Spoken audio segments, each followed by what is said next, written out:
হ্যাঁ আমি লামিয়ার মা মোসাম্মদ কুমার। মাইক্রোফোন না, সময় মাইক্রোফোন সময় সবগুলো দেন, সবগুলো দেন, বাংলা দিয়ে দেন।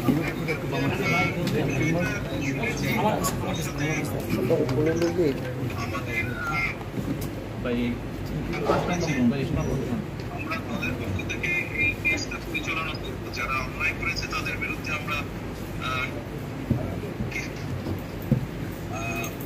দোয়া করি ইনশাআল্লাহ লামিয়া সুস্থ আপনার পাশে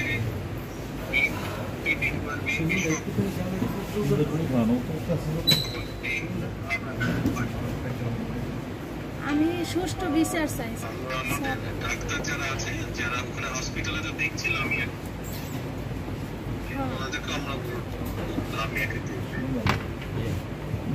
দেখবে এবং আমার মেয়ের নিরাপত্তা চাই এবং সুষ্ঠু বিচার চাই। আমি তার বাবা এই আপনাকেও দলই করছে,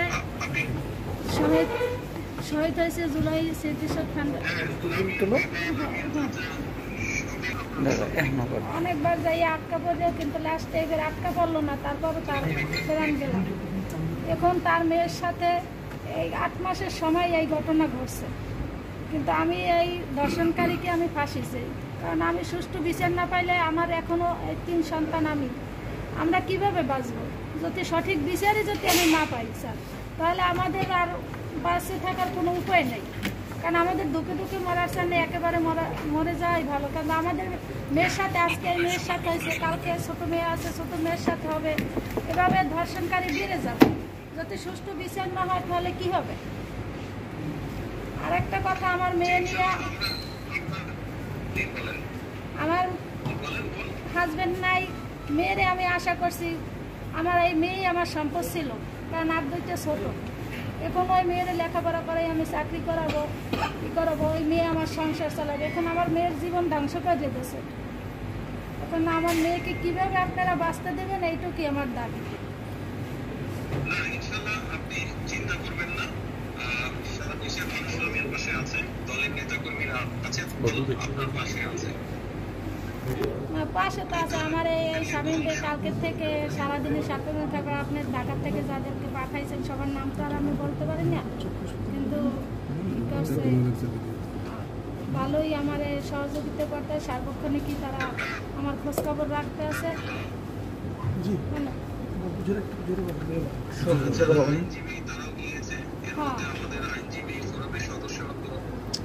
সবাই আছে, এখন আমার পাশে যেন এইভাবে থাকে, এভাবে যেন আমার মেয়ের আমি সুষ্ঠু বিচার পাই।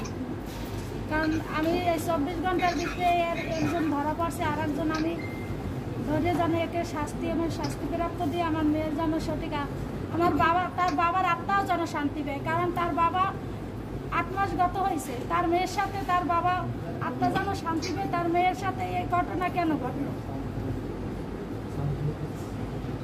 আর আমাদের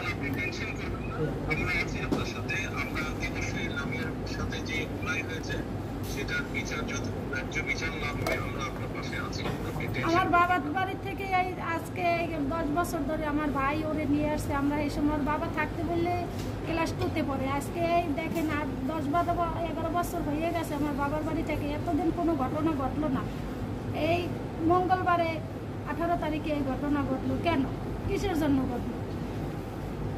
দেশের জন্য প্রাণ দিল। এই দেশের মানুষই যদি এভাবে তার প্রতিদান দেয়, তাহলে আমি কি নিয়ে বাঁচবো?